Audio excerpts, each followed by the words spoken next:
Welcome, everyone. Thank you so much for joining me today. I'm Debra Eckerling, goal strategist, book proposal specialist, podcaster, obviously, and author of Your Goal Guide and 52 Secrets for Goal Setting and Goal Getting. You can't reach your goals on your own, you need your people. So every week I bring together some of my people for a conversation on any variety of topics from business to personal to life. And this one today, imposter syndrome, is kind of a little bit of both because it does impact both the personal and the professional. You might be watching this as GoalChat Live. You might be watching the replay. And you may be listening to us as the GoalChat podcast on the Marketing Podcast Network. But no matter how you found us, we're so glad you're here and showing up for this conversation on imposter syndrome. I've got such a great panel today. I have Jackie Cote, who is my newest friend on today's panel, who I met through podcasting world, and Candace Brodarte, if I am not mistaken.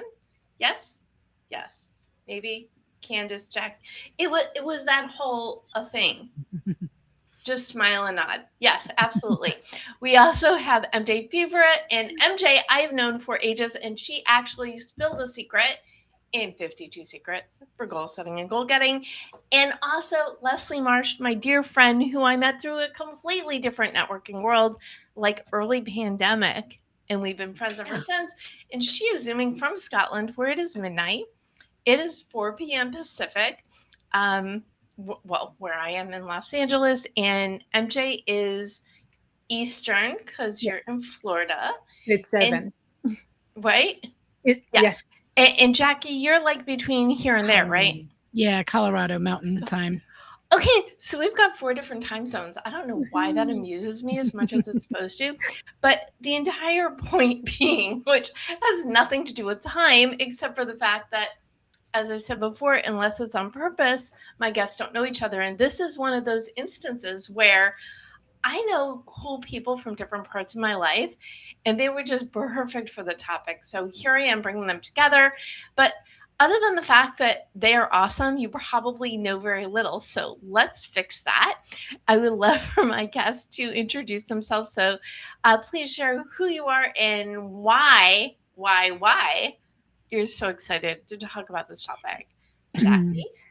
Hey, everybody. I'm Coach Jackie. I'm your freedom mentor and RV adventurist, currently in Colorado, like she said. And I just really love helping people create that freedom roadmap to go from wherever they are now to that big change they want to make, whether it's from a career to a business or a career to the next career, or just letting go of a relationship that no longer serves them or a career that no longer serves them, and step into the freedom life that they truly, truly love. I'm all about freedom, obviously, because I'm a nomadic individual for the last 6 years. And what I love about this topic about imposter syndrome, and I kind of look at it a little bit different than most of the times I've heard it about it, and the fact that if we feel like we're an imposter in something, that means we care. So it's almost like we care about what it is we want to become or what it is that we don't think we are. And to me, it's like a sign that says, ooh, you care about something new and different, and you want something that you don't realize, but you can have it. But it's like them working people through that part. But I think imposter syndrome, when we have the feeling, it's only because we really want something. And so it's a kind of a good indicator for me. Interesting perspective. I love that. And you also live, obviously, the freedom life. Mm-hmm. And it's one thing to say, do as I say, not as I do. But you're like, do as I say and as I do, which is super important for an expert / thought leader / whatever jargon. It's jargon because it's true. Whatever you want to call us. It's all right. Good. Exactly. Wonderful. Well, I'm thrilled that you're here. Thank you. MJ, welcome. Hi. Thank you so much for having me. I'm MJ. It's a pleasure to talk about imposter syndrome tonight. I'm a writer and educator. I'm mostly known for my book series, Badass Black Girl, for young women, and Bold and Black for young men. And I love the topic that we're discussing tonight because it has to do with confidence. And I've spent most of my writing life and my years in education trying to foster more confidence in my students. So I think that the conversation tonight is going to be quite insightful um, for me, and I'm really looking forward to having this chat.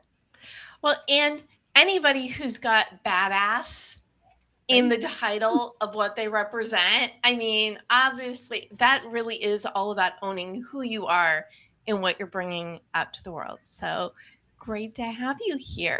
Thank you. Leslie, welcome. Great to see you. Great to be here. Thank you so much for inviting me. So, Miss Mind Methodologist or Mindset Methodologist or whatever we're calling you this week, who I think that are might be a you? thing there. Oh, did I typo your title? Entirely possible. Okay, Well, Miss Mind Methodologist, I will say it that'll be the correctly one. now. Now, you see, this is what happened. If I had imposter syndrome, I would have said nothing. Ooh. Okay, so who are you? I mean, So I basically, know. I am a wee Scottish lassie who has learned to use her voice. Actually, we do a lot of using our voice in Scotland. We're always shouting at somebody, but it's not always for a good reason. And I love this topic because there are so many women, girls, people who are wandering about feeling less than because somebody else is stealing their thunder. Somebody else can't stand to see them get on and do things because they can't do it for themselves. So that's kind of my take on imposter syndrome to a certain extent. And as Deb knows, because I'm writing a book and yeah, I'm writing a book. And You are writing a basically, book. I Yes. am writing a book, and I'm writing a book about the level below imposter syndrome, Mm. the root, not the symptom. Which so I am actually working with Leslie on her book proposal, and I'm like, duh, of course you need to be in this conversation because you need to be clear in order to even embrace the thing that you are that you may or may not have imposter syndrome about. But before we fix the problem, because men aren't the only people who like to fix things, I don't know where that line came from. Anyway, I would love to hear what your definition is of imposter syndrome. So, Leslie, do you want to start? What is imposter syndrome? For me, imposter syndrome is the little beastie that says, "You're not capable of doing this. This is beyond your scope." It's that little voice that says, "Do you think that you are to do this? Mhm. Do you think you can bring to the party? Because you don't even like yourself. So why would anybody else like you?" And it's that kind of, it's not even a thought. It's a state of mind. It's a state of being because it's been installed for so long.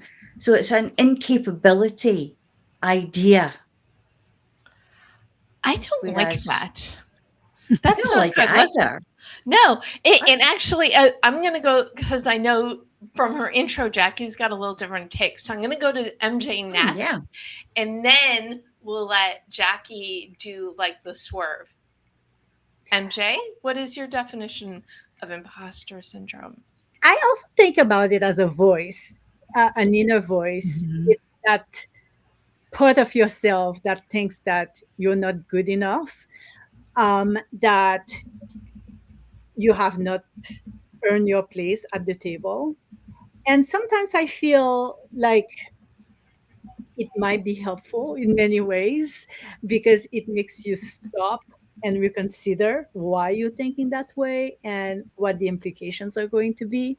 So I see it as a guide as well. Why am I experiencing this? So it's a voice, it's a guide, it's something to keep you grounded. But if you're not careful, it's something that might totally destroy you and get in Mhm. the way of reaching your goals.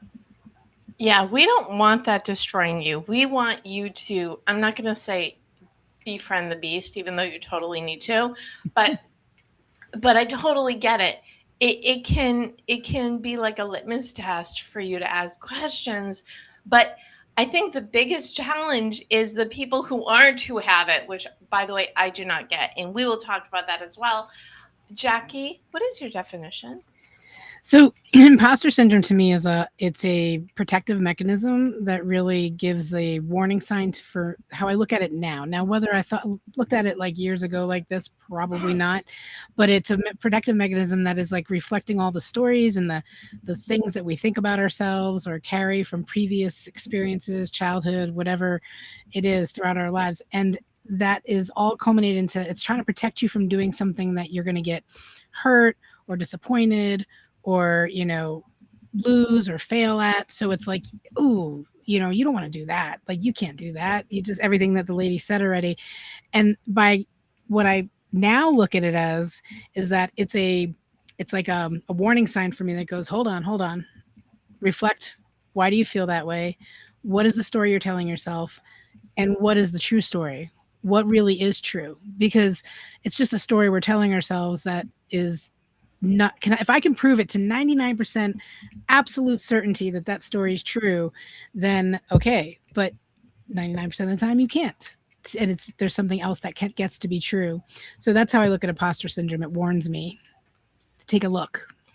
So it's like a red alert. If you're feeling like these are not the particular shoes you should be wearing, why is it clashing with the outfit of your existence? Ooh.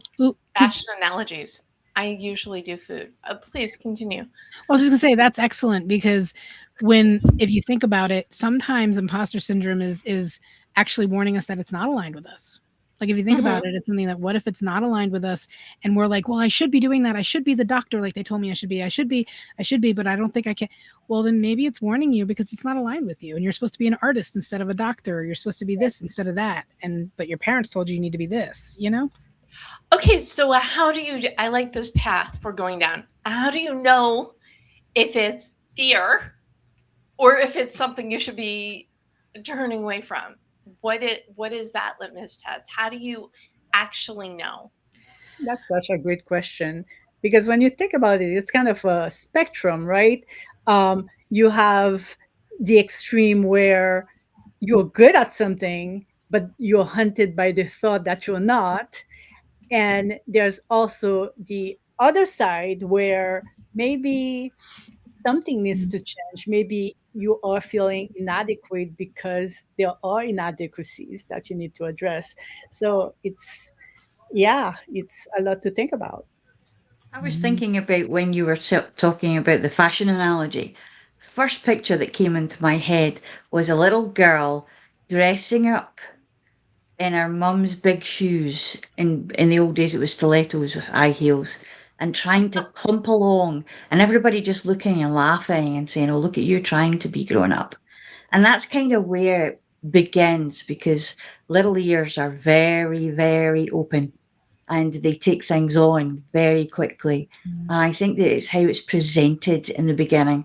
We're actually talking about after years of experience in the world of making our own mark and making our own way and putting our finger and saying, does that really burn? Is that paint really wet? And finding out and understanding that, yeah, we have another side to us that we can actually say, hang on a minute, just wait a minute. If I'm feeling that way, why is that? Am I feeling that way because that's how I'm supposed to feel? Or that's how somebody wants me to feel? Or, am I really going to make an absolute arse of myself and say something or do something and everybody's just going to laugh at me like they did when I was dressed up with my mum's feather boa and her pair of stilettos on and fell over? Wait, your mom had a boa? Yeah. Okay. I was the boa wearer in my family, but that's probably a story for a different time. Yeah, let's save that one for later. Jackie, what do you think? How do you figure out the difference? I love that, Leslie brought up the dressing up thing, because if you think about it, the way the world responded to us at that point is what's going to start to imprint what we believe is, right or wrong, and if someone really embraced it, if the child's like, oh my gosh, that's amazing, you know, or like really encourage the child to dress up and be okay with the big shoes and okay with like the funny and have fun with it, then that child might not experience as much imposter syndrome later on in life if they were allowed to be. And a lot of, you know, and I get it why, you know, growing up we're told be careful, don't do this, but okay, but that to protect us, love, safety, and belonging, foundation of everything, right? But the more we can embrace, and the next generation, to let them embrace that as they go along, and then we just got to relearn it now and get back to that child. Like we just got to get back to that child, the one that had fearless, put on whatever and danced like they could dance and didn't you know, I mean, I remember some of the things as a child that we did. Like I didn't feel like an imposter when I was choreographing my own music and song, and even though now I'm like, I am not a dancer. But as a kid I was like, I am a total badass dancer. I was raised by an artist, so my mother was very much follow your passion. She was that personality.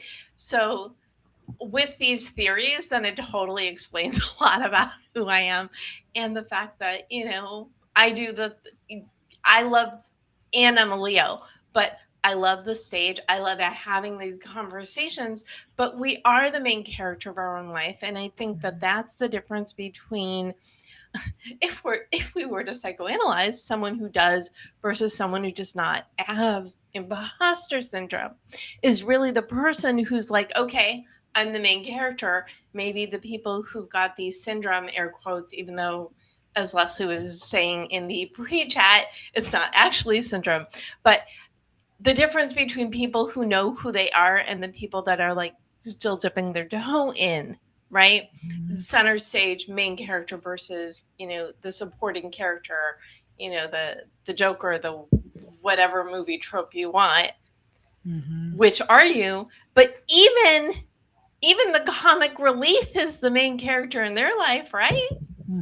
The thing is, if you look at Richard Branson, he tells you to become an imposter to begin with, in a way, because he says, if anybody asks you if you can do something, say yes, then learn.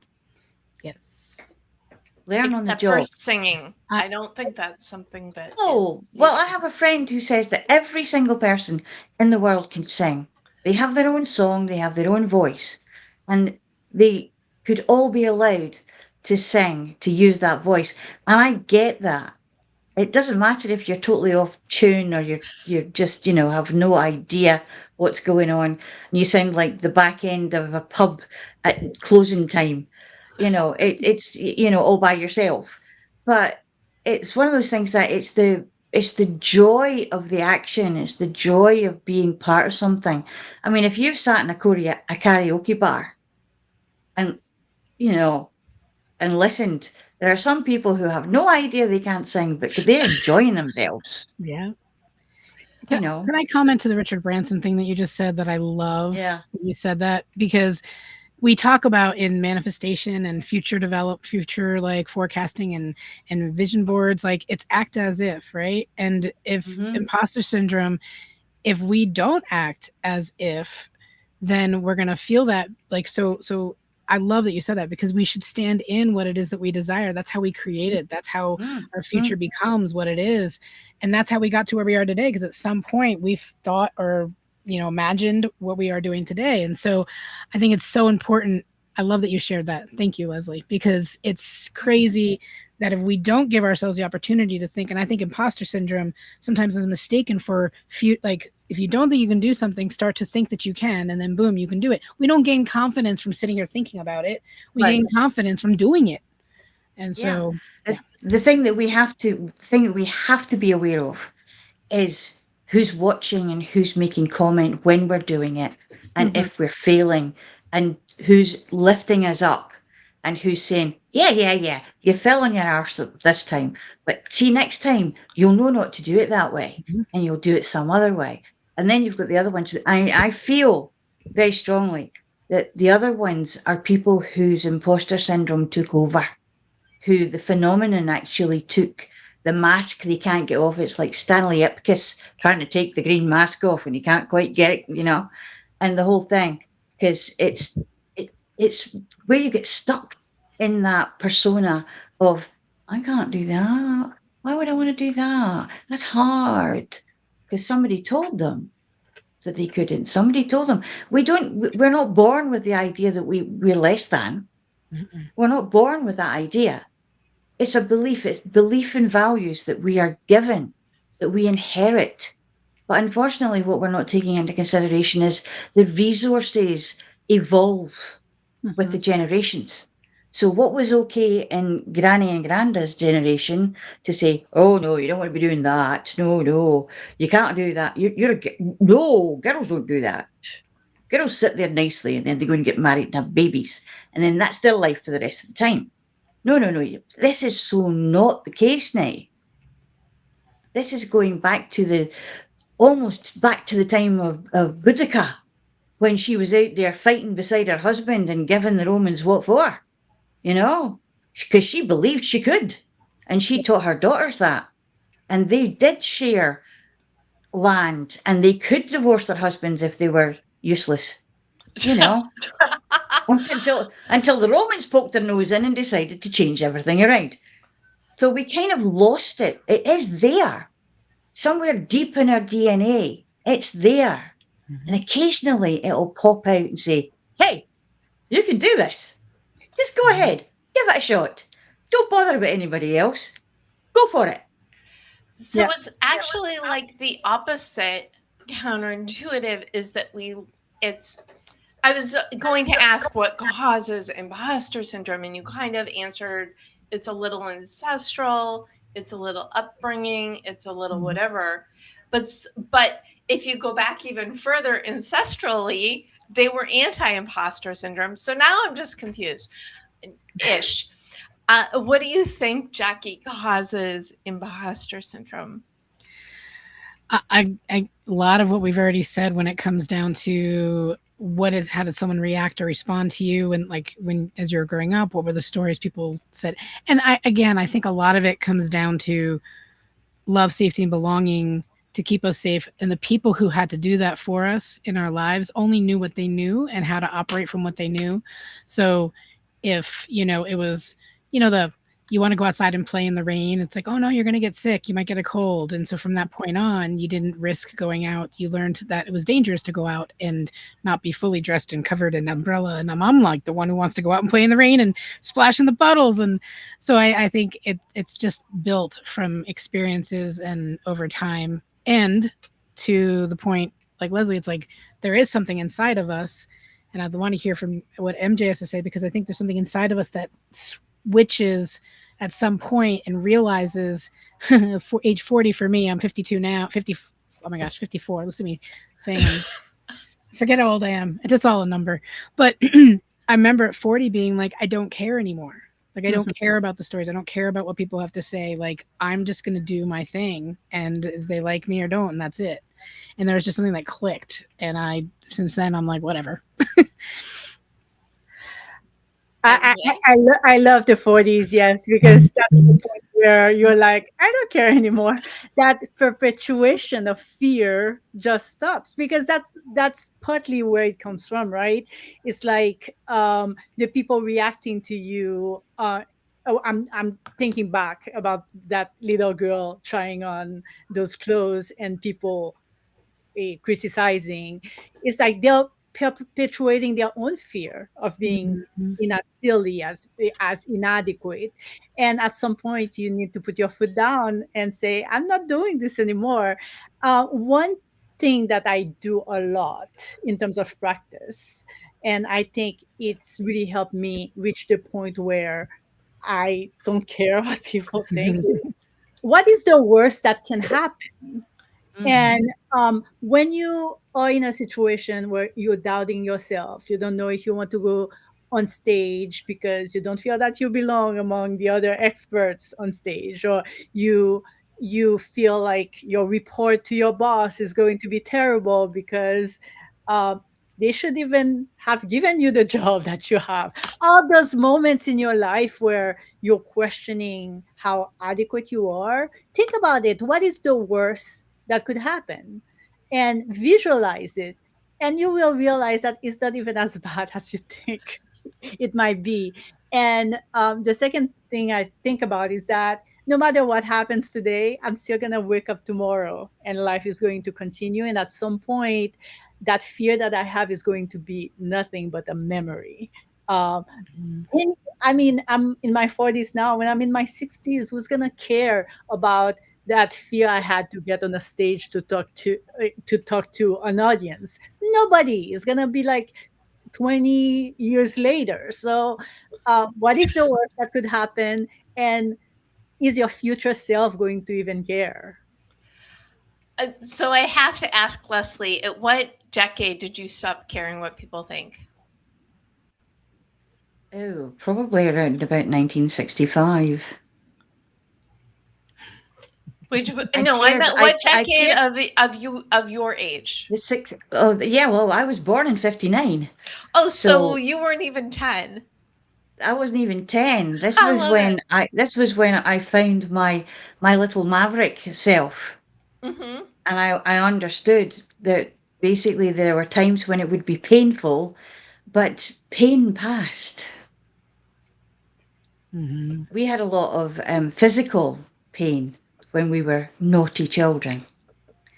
But, there were ways around that. You just didn't go home until dad came in. And then when dad came in, nothing would happen. So you kind of worked around things and you learned. And I was very quick at learning where was a good place to be when I wanted to be naughty or someone else's idea of what was being naughty. But the very big one was the secretarial teacher. I was just about to turn 11 and my mother had decided that I was going to be a secretarial teacher. No, I was going to be a secretary.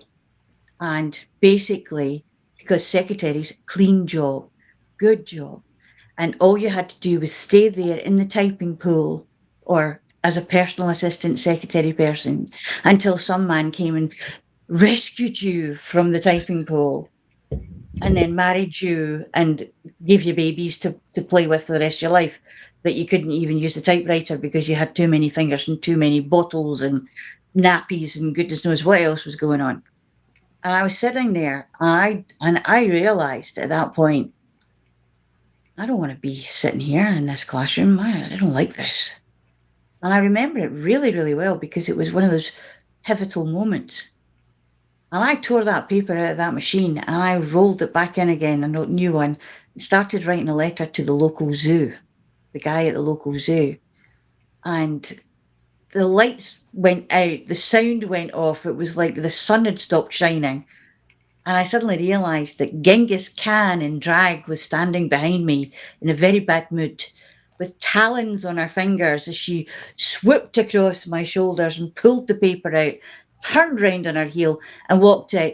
And it was like I was sitting in a room full of Madame Defarges. They're all sitting going, "Oh, you're going to get the belt." And I was like, ah. And the one thought that came, I wasn't worried about getting the belt there. I was worried about what my mother was going to do to me for making the teacher angry and for bringing shame onto the family for being naughty at school. But that teacher got me a job in the zoo.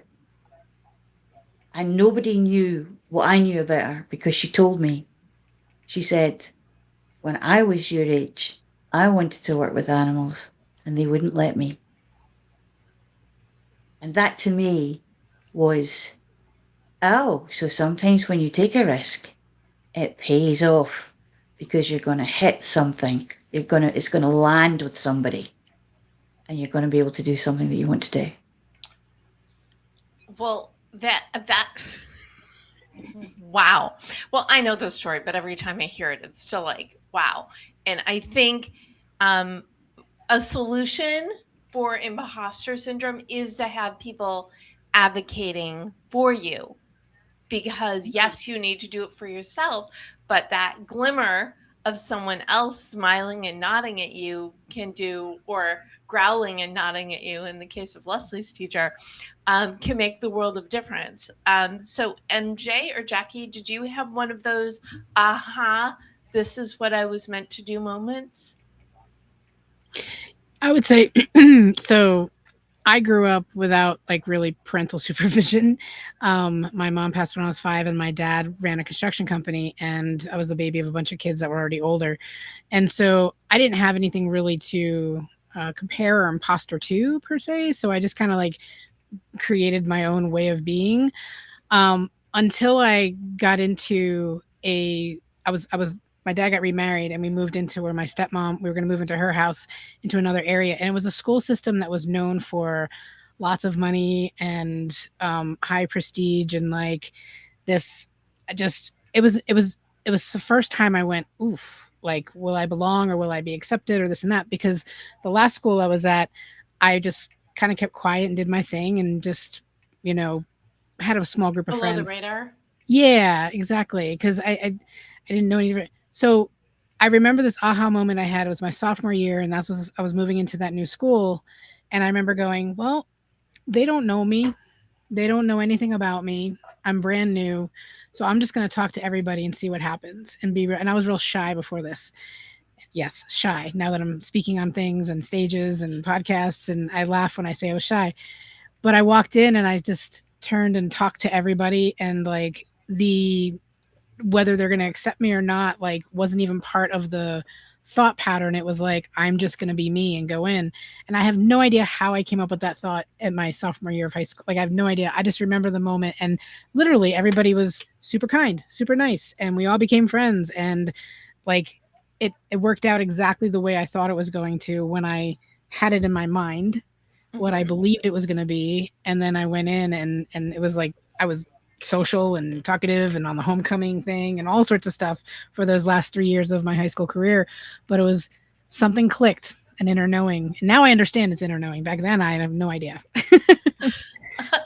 Okay, well, two things. One thing people don't believe is I actually also had a quiet phase. Yes, it Mhm. is true. Obviously, it did not last long, but I understand. I can absolutely relate. The other thing is the mindset piece, because it's not everything. Because you hear, oh, well, you're not successful because you don't have the right mindset.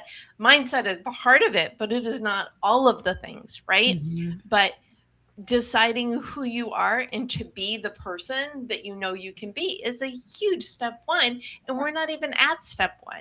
So I Mhm. love that story. I'm sorry for your earlier trauma, but I'm so Yeah. glad that you were able um to become you, as it were, right? Yeah, and my Amazing. stepmom was an amazing woman. She was in my life for like 40 years, on and off for 40 years of my life, until when we moved in there, she gave me all of the pieces that were missing when you're raised by 4 boys and a father and all masculine. Let me just say, I looked way more like a girl after I moved into her house. I very much was in my brother's clothes, hand me downs. My dad brought me to a barber. I got a mullet, and she was like, "What are you doing to this girl?" She was such a good influence on my life. So I was blessed with 2 amazing moms. Wow, I love that. And I think that was not I think. There's an Adam Sandler movie, Blended, where Drew Yes, Barrymore has the boys and he has the girls, and it was exactly, it's like they looked at your totally. life. Yeah, They totally, cheated totally. off of your life. That is amazing. MJ, what was your light bulb that you were meant for more? Yeah, and I'm going to piggyback on what Jackie said. I love how you explained that your stepmom gave you the missing pieces, because it relates to what Deb said earlier, which is sometimes you need your own people, that Mhm. you can't just rely on yourself and think that, oh, I'm going to get over this. Sometimes you need those cheerleaders and you need people who will give you a piece that you might be missing. And for me, I think I got that missing piece from my sister, Patricia.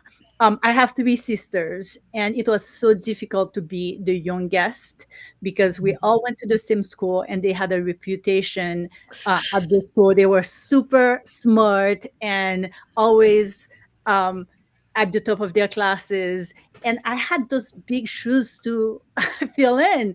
I arrived, and the assumption was, oh, she's going to be brilliant, just like her sisters. And I had this feeling I'm not good enough. I can't be as good as my sister. Mhm. They're smart and they're this and they're that. And Wait, I um, have to pause you. In what way are you not brilliant? well, back then I didn't think I was, and I Okay. was terrified. And it was imposter syndrome galore, like every day. And the mindset was not enough. Talking myself into believing that I was any good was not enough. Sometimes, in addition to the mindset, you also need the skills. You need to say, okay, what are the skills that I need to have to feel that I am adequate?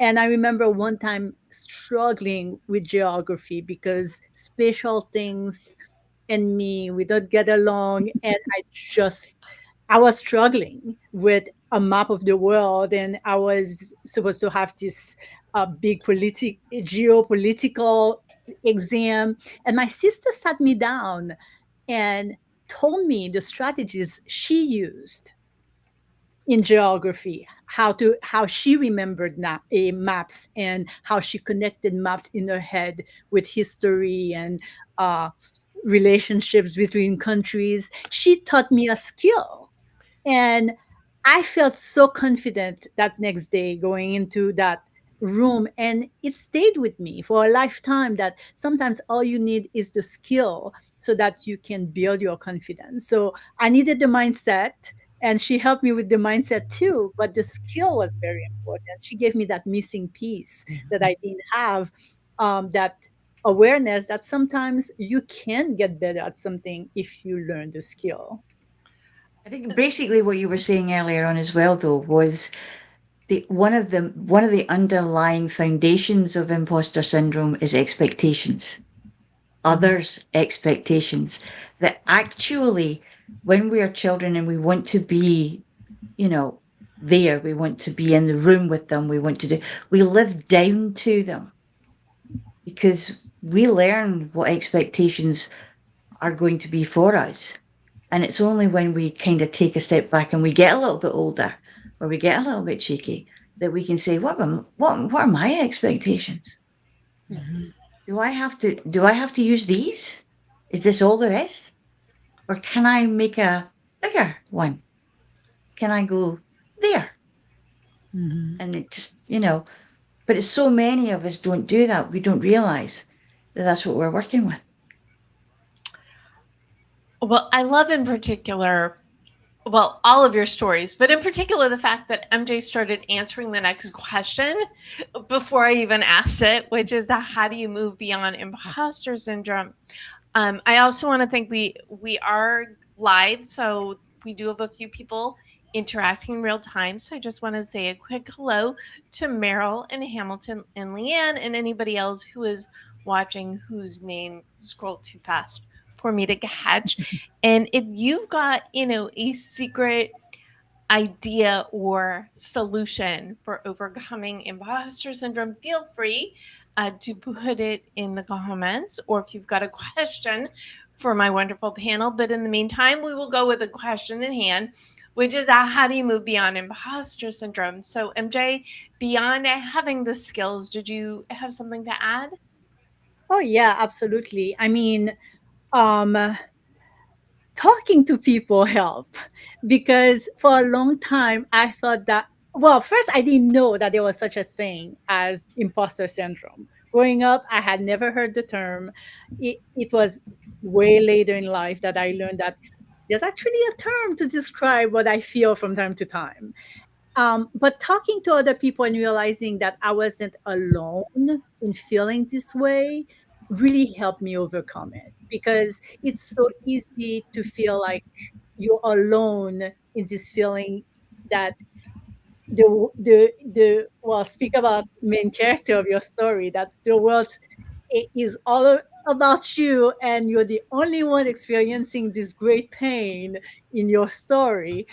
And then you realize, no, it's common, and it's so common that it becomes something easy to deal with, manage, dismiss, whatever you end up doing with it. So yeah, talk to people. Don't carry this pain alone, for sure. So you can be the main character in your own life and still talk to other main characters in their own lives and find common ground and help each other. Is I love that the this. point? Yes. Wonderful. Okay, Leslie, what do you think is the best way to move or to start moving beyond it? Again, it is actually voicing, getting it out there, and like we were talking about, that I say with my guy, it's a case of when you turn up, I need to pay attention because there's fear based there. So basically, if I take you out and sit you next to the campfire and we have a chat about this, you can tell me what it is that the fear is, and we can stick that in the fire and burn it up because we don't need that. And it's a state of mind, it's a state of being, and understanding that you can be the president of your own state of mind. Mhm. You can make the policies, you can make the rules. You are your own governor, because we You're have in to. charge. Yeah, we each one of us is in charge of how we walk in life, where we go, how we perceive it, what we allow to hurt us, what we allow to make us emote in the way that is right for the moment for us. It's about. I discovered the word selfist, and I love it. I think selfism is the way to go. Me, myself, and I, but also you, yourself, and you. And when we get together, we can probably make something work really well. But we're not going to be, not everybody's going to get along because we're all at different stages and different ways and different cultures and different ways of thinking about things. But that doesn't really matter because if there's a common cause, that'll all fall away and we come together. So there is a thread that we can hold on to. And I think that realizing that you're not alone just because you feel like that doesn't mean it's true, because other people are feeling like that too. We all get a little bit kind of, oh, this is new. I don't know these people in this room. What am I going to do? And like MG says, you just go and you go in and you look, and like Jackie said, talk to them. Don't just sit there and go, you got to just allow yourself to use your voice. I mean, I know, and it's actually the 40s. The big thing that they say is life begins at 40. And the first thing I said was, well, if it doesn't, I want my money back. Okay, Jackie. What do you recommend for people to move beyond imposter syndrome? Well, they already took two of my answers. So no, I 100% agree. I think community, I have this thing I call the I got it girl, that I was the very independent, fiercely independent. I got it. I don't need any help. I'll take care of it. And really until I was 47 and started this journey that I'm on now, I wouldn't allow myself to receive the help and receive the community around me, or just didn't need their help. So now it's crazy important to surround yourself with people that, one, get you, okay, because that's another thing. If we surround ourselves with people that don't get us, we're going to get that imposter syndrome, because they're going to try to keep us safe by being like, are you sure you want to do that? That sounds a little, I'm like, is that safe? Is that? But when you're in rooms like with women like you guys, it's like, yeah, of course yeah, go for it. That sounds great. That's not crazy at all. Great. You want to go on stage and have a tour, and you want to bring people and books and all that. Yeah, go for it. Because that's the kind of crowd that you want to surround yourself, so that when you have the itty bitty shitty committee, excuse my language, but like that little committee that's talking to you in your brain and says that, like, can you really do it? Can you? Oh my gosh. Then you have someone else to be like, yes, you can. Because sometimes I like to say that if we picture ourselves in a jar, and I didn't make this up, someone else created this, but I love the analogy. If we're stuck in a jar and the label outside the jar has all the ingredients and all the things, sometimes we need someone to help us read our label on our jar, the right crowd of people, the right people surrounding that, like, get you. Because I can't see it. I'm in it too much. And that, I think, is one way that helps us, community and the people in our lives. But the other piece too is the awareness of having the thoughts of disbelief and that you can't do it, imposter syndrome, that awareness is the first step to all change. It's the key to change. So once you have the awareness, then you have choice. You have choice which way to choose. Do you want to believe the story? Do you want to believe a different story? And that old parody, whatever it is, the old story of the wolves, which wolf will you feed? The good wolf or the bad wolf? Well, that story of imposter, you can feed that and you can keep carrying that on, or you can decide different and you can choose different. I'm big on like, we have choice. We have choice. So you can feed the beast, or you could throw the beast in the fire like Leslie does. Yes. Well, I like We all a need to go roast like camping anybody together, does. Who doesn't like a roast? Right. Right. Anyway, I'm just wondering, I roast beast isn't that what they ate in Whoville? Yes. Along with the green eggs and ham or something, whatever. Anyway, yes, I think it goes back to your life, your authenticity. I know it's another one of those.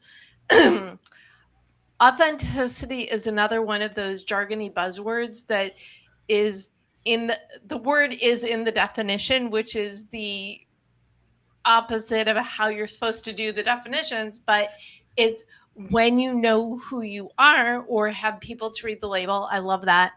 Then you can continue to elevate yourself. It's some of it is, you've got to dress for the job you want, act like you know the things, but you also need to build up the skills so you actually do know the things. So it's one thing. It's you want to walk the talk, but educate yourself along the way so you keep excelling in what you're doing. Mm-hmm. Did I just basically, I was hoping to hedge upon what everybody said to put in a nice little bow. Nicely I said. did good? Yeah. Excellent. What about, excuse me, before we get into gifting goals, because your stories are so great, I'm going to invite you all to share one more. Was there a time when you walked into a situation and you knew what to do to reframe to be in it? I'm guessing Jackie's got a good one of these. Oh gosh. I do, No but when you ask pressure. at the spot, I'm like, oh, what? I got nothing. No, I'm just kidding. Okay, say the question again. Do you have a story, an example of when you walked into a situation and you were a little bit hesitant, but you regained your you? Yes. The one that sticks out the most to me is what started this whole journey that I'm on now. And that was the day I got fired from my very last job.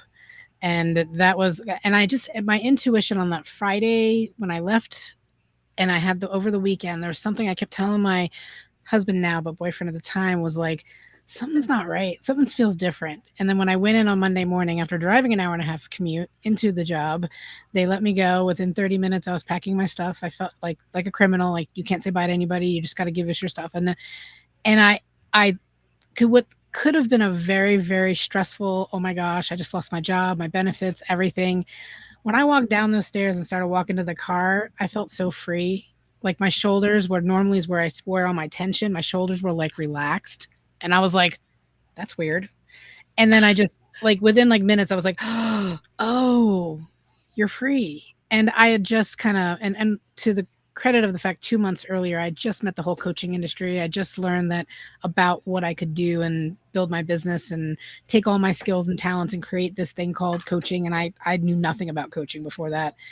But I didn't plan on doing it in 2 months. I wanted to keep my job to be secure and safe and all that. But when they let me go, I realized how unhappy I had been for about 2 years and how much, and I knew in that moment, like, yeah.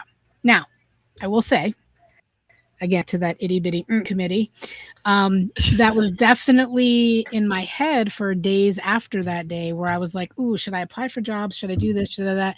And my inner, like, my knowing where I just was like, no, like, this is your time. And so that was kind of a moment that I just knew what was next, and I had to trust, and I was scared half to death, but I trusted that was next. This was next. And 8 years later, I'm still here. Still have my business. Still going. I love that so much. In the thing that I think, or that I relate to, that I think a lot of people relate to, is when things like that happen, is basically pushing you out of the nest. I Mhm. started the Deb method because I had been freelancing for a company that decided they didn't need me anymore, and I had to attend their conference in 2 weeks. So I had to reframe an identity because I was still working it. So I Mhm. basically had 2 weeks to rebrand myself so I could show up as that person again. Maybe I should have done it before then. I've had other situations where I've gotten laid off, and it was like the best thing on the planet. Mhm. So when you look at these things as first you look at it as a gift, and then you're like, and why didn't I walk away from it before it walked away from me? Oh, Right? I was so yeah. I always say like I never shit on myself, right? But Right. I leaving earlier, I totally thought about it, but it's all I knew for 30 years. Again, the brain data was this is what I did for 30 years, restaurant management, leadership management, and I just didn't know any different until 2 months earlier until I saw the possibility. And I think that's another thing that like cracks the old stories is like when you see what's possible through someone else's, oh, wait a second. They have a business doing what I wait, and they do, and they do. Well, if they can, so can I. So that's kind of how Mhm. that moment was. Well, okay, you saw what's possible. Now you have a choice, Jackie. And I applied for 3 jobs and got all of them, and then I turned them all down. That's when I See, knew. I was like, it doesn't feel right. that is so the best part of the story, that it was so right that you turned down people. Amazing. It felt good too. Oh, I felt I bet. went through the whole interview process and I'm like, I could sit here and be like the people pleaser and feel guilty and just say yes because they went through I was like, no, this is your life. So Amazing. Okay, Leslie, do you have does Leslie have a story? Leslie? Well, part of my bio is storyteller, but then again, so many things have happened. I've been thinking about it, and I think that one thing that happened, and you know what I'm like, Deborah. I get myself into scrapes. It's You just do. it's the thing that I do that gets me to move forward. Sometimes I think the universe just leaves me in a little pocket and says, "Deal with that." And when I was working at the zoo with the elephant, and we are always told the one thing we're told: do not get caught in a corner by the elephant. You will not survive because she'll come up to see what you're doing, and she's a lot bigger than you are, and she doesn't realize she's going to hurt you, but she'll just keep coming. And I don't know what I was doing. I don't know why I was, and you would think something that big, you would hear them coming, or you would be aware. But I was so focused on something else. I turned around and she was kind of there. And I was, oh, and I felt myself start to kind of panic, and then something happened. And I remembered that the elephant hook was in the vent next to me. And I got it out, and I remembered what the keeper did that I saw him do. And I hooked it over her ear, and I put my hand in her trunk, and I looked there and I went, here we go. Back, Kirsty. And I reversed an elephant. I put an elephant into reverse. You don't believe the feeling of power that you get, the fact that oh my. And it's not even the fact that I nearly died. That's happened before. That time, But right? not that time, not yet. Soon, but not yet, maybe. But it's like that thing. And who needs a maths O level when you can reverse an elephant? No one. Because if you can do that, what can you not do? mm-hmm. And that was kind of the thought.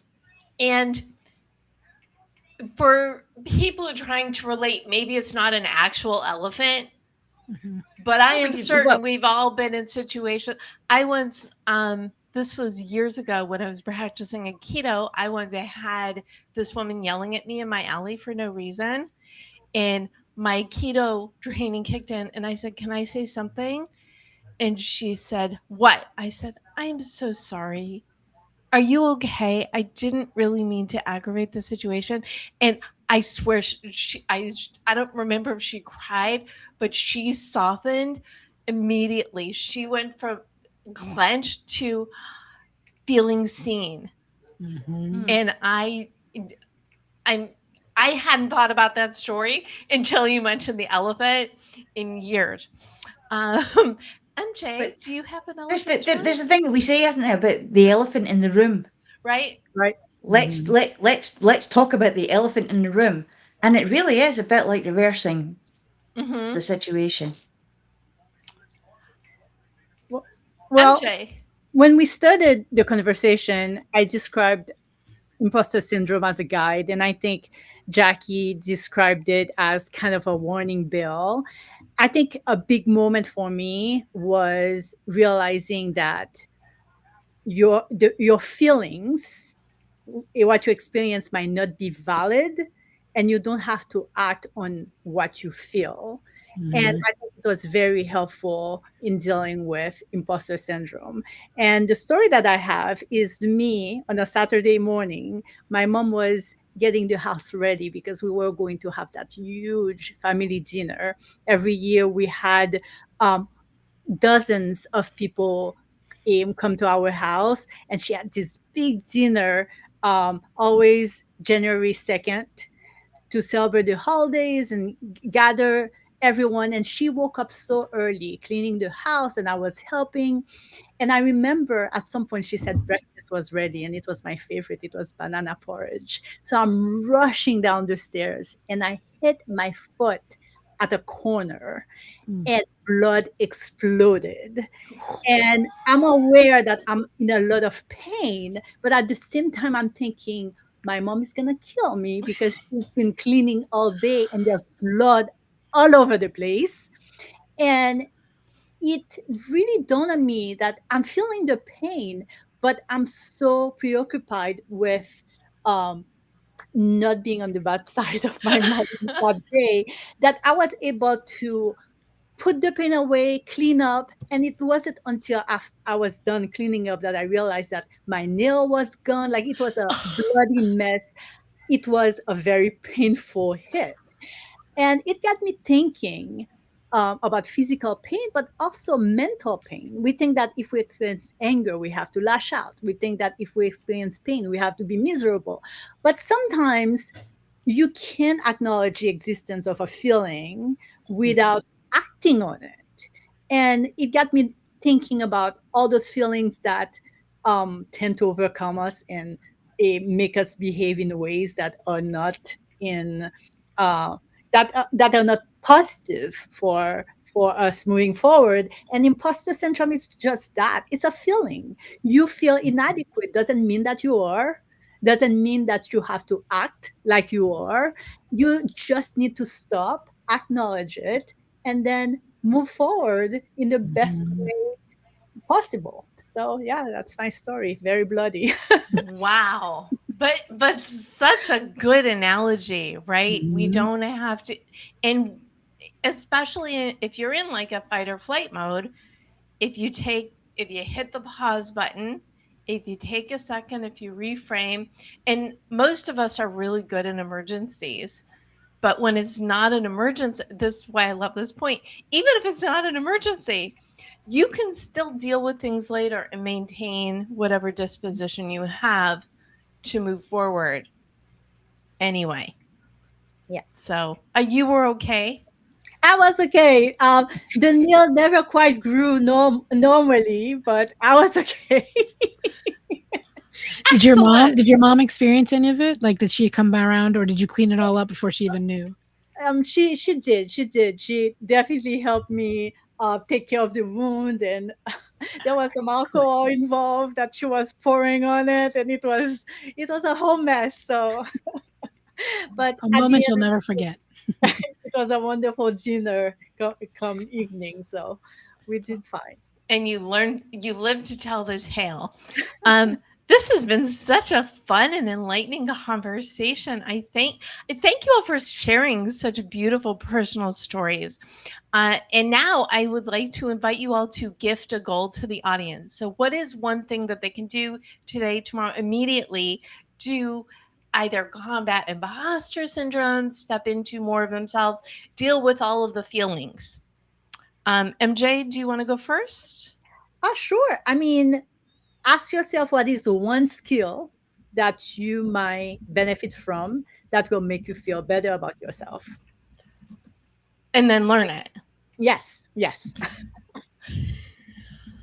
Okay, I love it when the homework is education. Okay, that was easy. What about you, Leslie? Start looking at your belief. And when you look at it, see the lie that is inside it. Okay, so for It's example, literally there. It is literally there. If you spell belief, lie is right in the middle. Ooh, yes, yes, it is. okay, so what would can you give me a for example? For an example, it would be, oh, I don't, when we say we think, it usually is, I don't believe I can do that. I don't believe that that's for me. I don't believe that they'll like me, or I don't believe that I can get that job. And you're lying to yourself because what you don't know is who you're going to be when you get that job, who you're going to be when you talk to these people, how you're going to be in the world. There's a different, you're coming out of your familiarity zone. Get used to leaving your familiarity zone behind, because what's unfamiliar is exciting. Okay, yeah, I added to that. Start looking at your beliefs, look at the lie within them, and then prove yourself wrong. Yeah. I love Yes, that. yes. Amazing. Okay, Jackie, goal. Two excellent ones so far. Love it, love it. So I want to one that we haven't talked about much, but MJ, you started saying something about it, is like allowing yourself to feel your feels. We are human, and if we just take something and just go, no, no, no, I'm good. Like, no, positive thoughts, positive thoughts. You're like negating the fact that your whatever's inside wants to be heard and wants to be seen. Just don't live there. So if you have the thoughts of I can't this and that, okay, where's that coming from? My awareness is that it's coming from an old story. Okay, I got told by a boss that I wasn't good or whatever it was. You can usually pinpoint it pretty quickly of what it is that the story's coming from that's telling you can or cannot do that you cannot do something. And then let it be heard, acknowledge it, and then put it in the back of the bus.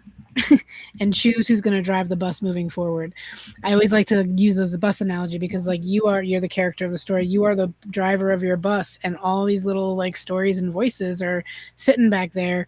And I just tell them not today. Sit in the back of the bus. And yes, I have these out loud conversations that my stepkids think I'm crazy because I'll be like, really? Is that really true, Jackie? No, it's not. Okay, so what is true? And they're like, what are you doing? I used to sit at my dining room when they lived with us. I used to sit in the dining room table and have my own conversations out loud. It just helped me really have the conversation, let it be heard, and then it doesn't come back with a vengeance. Because if we stuff it down, we ignore it, we try to just paint it with rainbows and unicorns, it just comes back with a vengeance even harder next time. So acknowledge it, let it process, let it come through, but don't live there, and then choose different. Well, life is a choice, right? Mm-hmm. Life is a choice. Stress is a choice. The what we decide to do with our time and energy, all choices. And part of it, befriend your bees, talk to your bees, tell your bees to go away once you've had a heart to heart with it. Mm-hmm. But also to surround yourself, and I love the jar analogy, to surround yourself with people who are going to lift you up, that have no agenda, that if you're having a challenge, you can say, hey, what's wrong with me? And they're going to tell you, and you're going to be, thank you, I can move on now, right? But to be in those kinds of communities where there are people there that have your best interest at heart, because and it's not their fault, but not everybody does. Mm-hmm. So know thyself, acknowledge the self-talk, and tell the self-talk to take a hike. I have to thank you all once again for being part of the conversation. Where can people learn more about you? Jackie? So I have my website, JackieCote.com, and I know you'll be sharing links. There's a link tree that links to all my stuff. I forgot to mention when I introduced myself, I'm a podcaster, I'm an author, I have some other things that I've been doing, but all of that's in that Destiny Makers link. That it'll show you my podcast, all my socials, and that'll lead you to wherever you want to find anything about me. I have been pronouncing your last name wrong. I'm so sorry. It's okay. It's Cote. It's funny. It's Cote, but like getting a little accent on the E, and if people even know what that is, it's never really. Right. So I'm used to my Cody and Cote is what we've been called.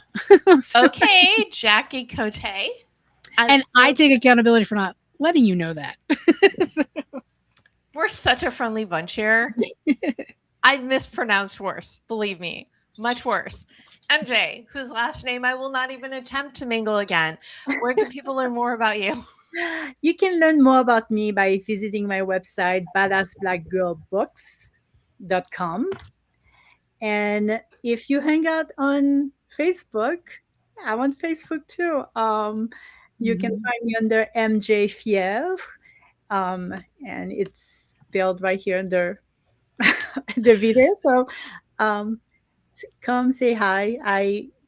I post a lot of poetry and reflections on life on Facebook if you're into that. Otherwise, my website is fine. Amazing. And you can also learn more from her in 52 Secrets for Goal Setting and Goal Getting, one of 60 insights for, and I believe your secret is all about being true to yourself, because that's what it's really all about. Yes. Leslie, where can people learn more about you? You can find me on YouTube. I've got Therapists in Conversation and the Menopause Mavens as podcasts. And basically, I have Facebook, which is at facebook.com Mind Methodology. And the website is mindmethodology.co.uk. Amazing. And I am at the Deb Method everywhere. And if you go to thedebmethod.com/blog, you can read the recap, watch the replay, get the links to everybody's website and to their LinkedIn, and connect with all of us, because we want you. We believe in you. We want you to do better, do well, embrace the good main character you are in your own life, and live that life you deserve and desire. And if you need some inspiration with your goals, you can grab a copy of your goal guide and or 52 Secrets for Goal Setting and Goal Getting at your favorite place to buy books. And if you want to learn more about me as the book proposal expert, it is thebookproposalexpert.com. I'm live every Monday at 4 p.m. Pacific on Facebook, LinkedIn, and YouTube. And you can also subscribe to GoalChat at your favorite place to get your podcasts. It is one of the 3.5 podcasts that I host. Okay, friends, what final thought do you want to leave people with tonight? Leslie, final thought? Final thought is really, just give yourself space to be you. Because take the space up. It's yours. You have the right. Be selfish. And take up all the space. Yeah. Get yourself out there. Take up all the space. Like, do what men do. Just spread yourself out and take up all the space. Jackie, final thought? Love that.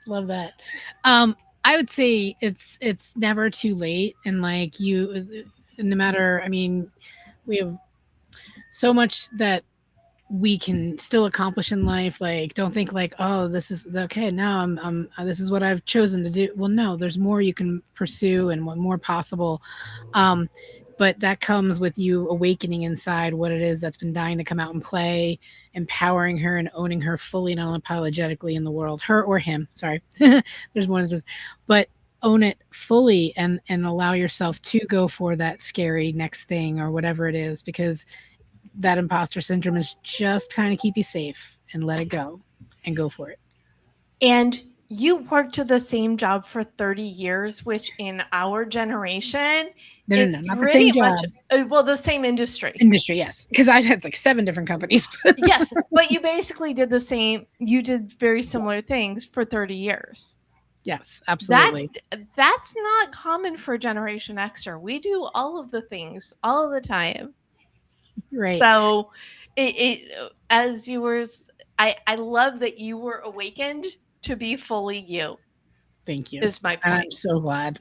Life has been so it was already like amazing life, but there's more that the I Got It girls don't realize that they're missing out on until they like let go of the control and trust and allow people like you guys into their lives.